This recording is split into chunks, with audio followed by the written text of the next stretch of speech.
The boy stood backstage, his small fingers wrapped tightly around the faded Elvis-style jacket that once belonged to his late uncle. It wasn't just clothing to him, it was a symbol of every dream he ever whispered, every song he practiced in the quiet corners of Manila, every night he prayed for a chance to be seen. The backstage lights flickered softly over his face, revealing the mix of fear and fierce determination in his eyes. He could hear the echo of the audience on the other side of the curtain. Thousands of strangers waiting, judging, hoping. And in that moment, he felt the weight of his entire journey pressing on his chest. He closed his eyes, took one deep breath, and whispered, "Tito, this is for you." His voice trembled, not with weakness but with emotion so raw it nearly broke him. He imagined his uncle smiling, nodding, encouraging him like he always used to. That thought alone gave him strength. Slowly, he ran his hand across the old jacket, straightened his shoulders, and stepped forward. The moment the stage doors opened, a burst of bright white light washed over him. It was blinding, overwhelming, almost too big for someone so young. But still, he walked. As he took his position at center stage, the entire theater seemed to inhale. The murmuring crowd went silent. Cameras zoomed in, capturing every detail: his slicked-back hair, his worn shoes, his fragile posture, and the determination burning in his eyes. Simon Cowell leaned forward slightly, studying him with that sharp, unreadable expression. The boy swallowed hard. His heart pounded so loudly he wondered if the microphone could pick it up. He introduced himself softly, his voice barely above a whisper, a gentle, respectful tone that contrasted with the powerful dream he carried inside. The judges smiled politely, each of them expecting a simple, nervous performance from another shy contestant. But the boy could feel something shifting inside him. He wasn't just here to sing, he wasn't here to imitate Elvis, he was here to tell the world a story of loss, love, and a fire that refused to die. And as the music prepared to start, he tightened his grip on the microphone, lifted his chin, and breathed in the biggest breath of his life. Because in that moment, on that massive stage, he knew one thing for certain: this performance wasn't just a chance, it was his destiny. The music begins with a soft, familiar guitar strum, the kind that instantly transports the room back in time. The Filipino boy stands still at the center of the AGT stage, his small hands gripping the microphone, so tightly his knuckles turn white. He takes one deep breath, the kind that carries years of practice, hope, and longing. And then he releases a single note, just one, but it slices through the theater with a clarity and soul that no one expected from a child his age. The audience freezes. It's as if the entire room inhales at the same time. Simon Cowell shifts in his seat, eyebrows lifting, eyes narrowing, instantly alert. He's heard thousands of singers, but this is different. Even the crew backstage stops what they're doing, turning toward the monitors to see where that voice came from.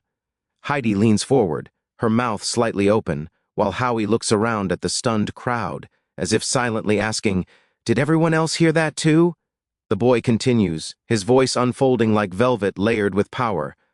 There's a depth in his tone, a rich, warm echo reminiscent of Elvis, but with a raw, emotional honesty that belongs entirely to him. Every note he sings carries a story: the hours spent practicing in small rooms back home, the sacrifices his family made, and the dream that has burned in his chest since he first heard an Elvis record spinning on an old player.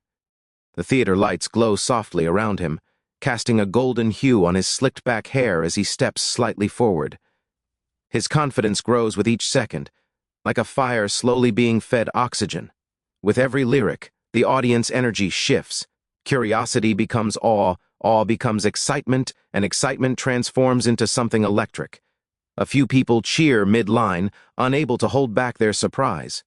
The sound travels through the room like a spark, igniting whispers of disbelief. Simon leans closer to the desk, studying the boy with an intensity that sends a ripple of anticipation across the theater.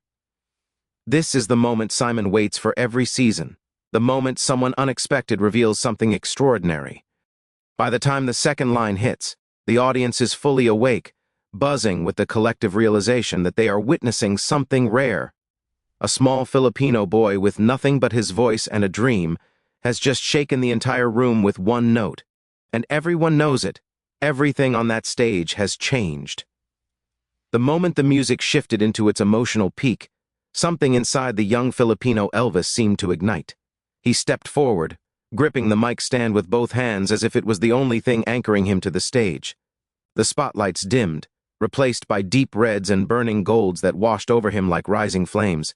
It was as if the stage itself transformed, mirroring the fire building inside his voice. The audience leaned in, sensing a change, sensing that this wasn't just another performance. This was the moment he would show the world who he truly was. His voice soared through the theater, stronger and richer than before. Each note carried the weight of every struggle he had lived through, the nights he practiced in small rooms, the moments he doubted himself, the promises he made to his late uncle whose old jacket he wore with pride. As he hit the next verse, a powerful vibration rippled through the crowd. A whistle cut through the air from the back row, then another, and then a wave of cheers rolled forward like thunder. The energy snapped, crackled, and exploded around him, filling the room with an electricity that no one could ignore. The judges glanced at each other, their eyes wider than before. Howie leaned back in shock. Heidi covered her mouth. Sophia whispered something none of the cameras could catch, but her expression said everything. This boy was rewriting expectations right before their eyes. Even Simon, the coldest critic of the night, leaned further into the table, studying the boy's every move, his interest fully captured. The boy's confidence surged with every reaction. He took a step to the side, then another, dancing lightly with an effortless Elvis sway. His silhouette against the fiery lights made him look larger than life. With every note, every breath, and every moment of raw emotion, the theater felt less like a competition stage and more like a concert, his concert. By now, the entire atmosphere had transformed. The claps weren't just applause, they were flames. The cheers weren't just noise, they were fuel. And the boy, standing in the middle of this growing firestorm, commanded it all with a presence far beyond his years.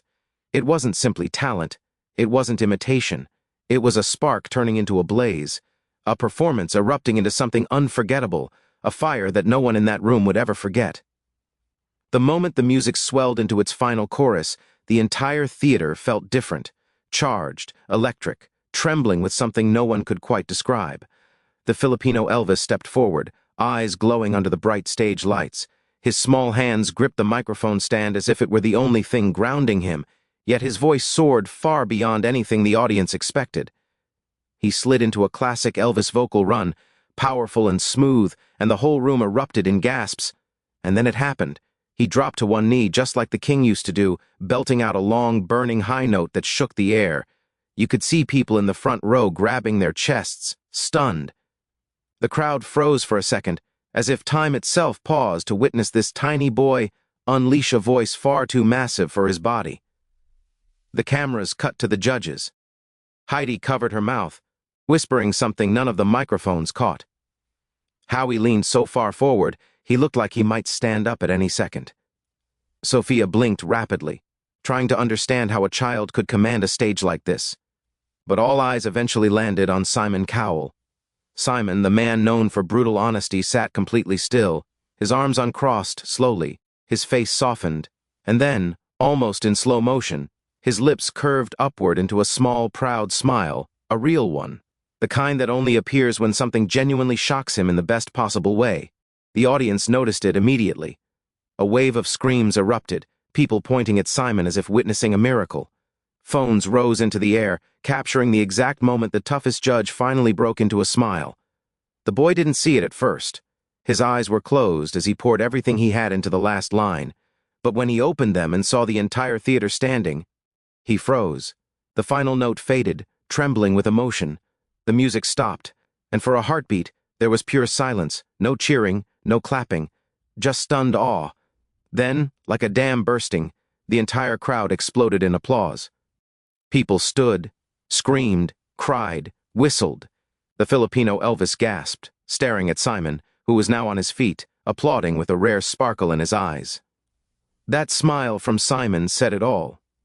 He wasn't just impressed.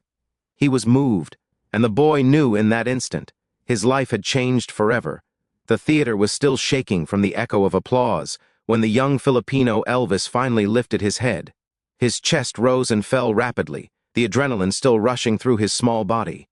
For a moment, the world felt unreal, like he was floating inside a dream he had imagined 1,000 times, but never believed would truly happen. The lights above him glowed warm and golden, almost like they were embracing him, celebrating him. He looked out at the massive AGT audience, all standing, all cheering for him. A poor boy from Manila, now standing on the biggest stage in the world. The applause grew louder as Simon Cowell slowly stepped forward. The boy's heart nearly stopped. Simon wasn't smiling, he was beaming, a look so rare it almost never appeared on TV. The boy swallowed hard, unable to control the tremble in his hands. Simon leaned toward the mic, staring at the young performer like he was looking at something legendary, something unforgettable. "Young man," Simon said, his voice soft but full of power, "that was fire, pure fire." The audience roared again, a wave of screams and whistles exploding through the theater. Tears welled in the boy's eyes instantly. All the nights he had practiced in tiny rooms, all the times he sang into a broken microphone, all the moments when he felt like life was too heavy for a child, all of it rushed back into his chest. He remembered his late uncle's words, "When you sing, you light up the dark."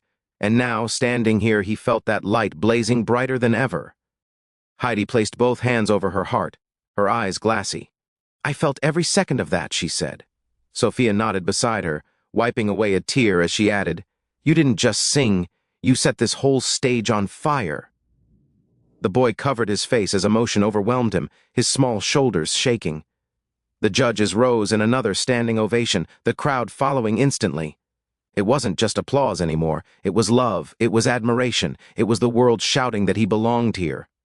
When he finally found the courage to open his eyes, he saw people on their feet from one end of the theater to the other. The lights glowed brighter. The boy felt warmth in his chest, a flame that would never go out. For the first time in his life, he felt seen, not just as a performer, but as a star. And in that moment, he knew this was only the beginning. The fire inside him would burn forever.